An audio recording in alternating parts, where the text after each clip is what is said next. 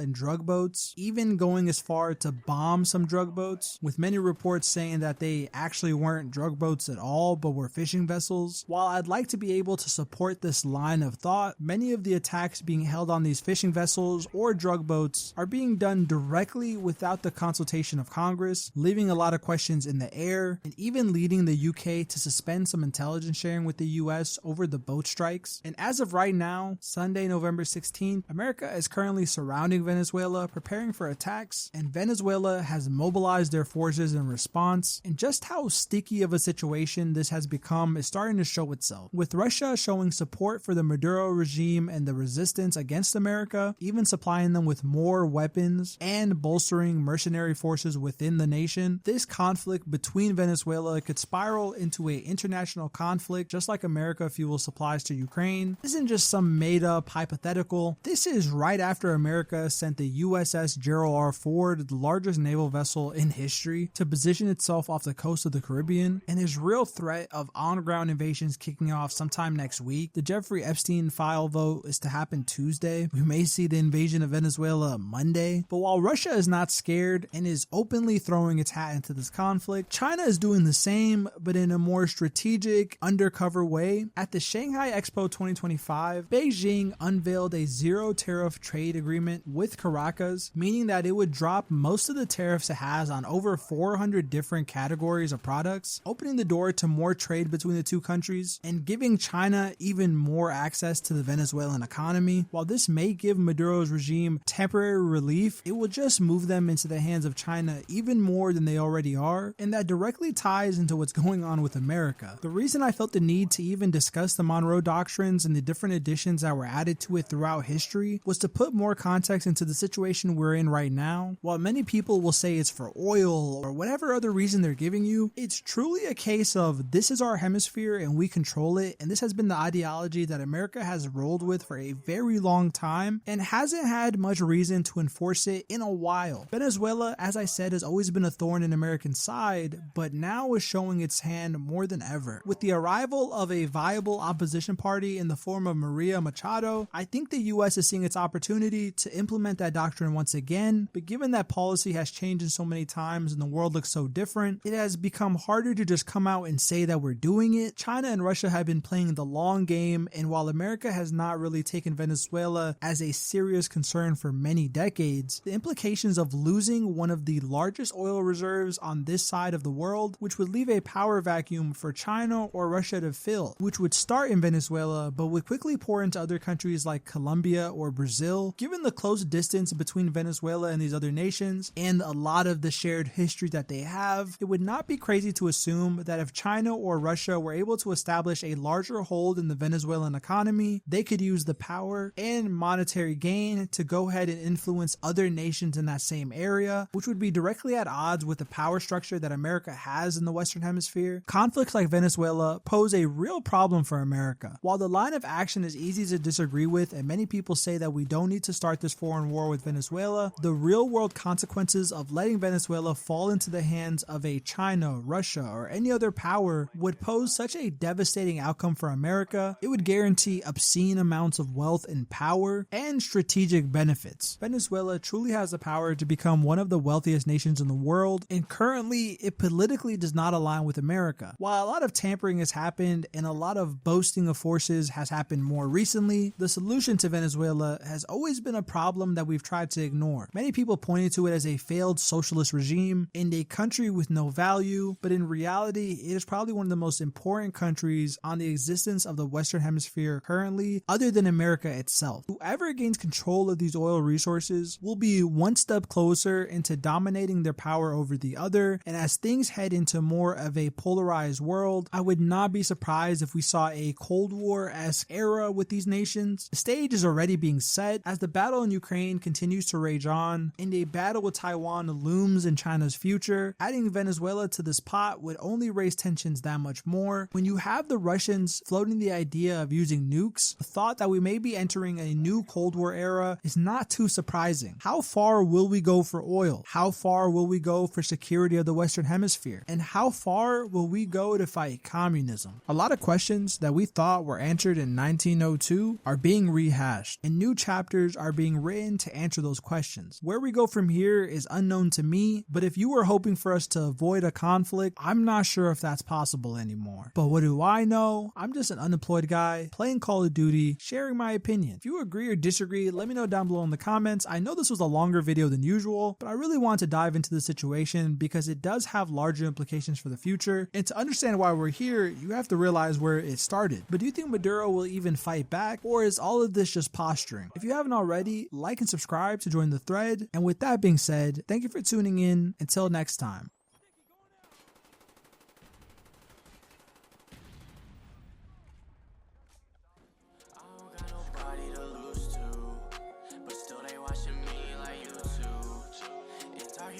About the who's who, 'cause I'm a good guy, but I'm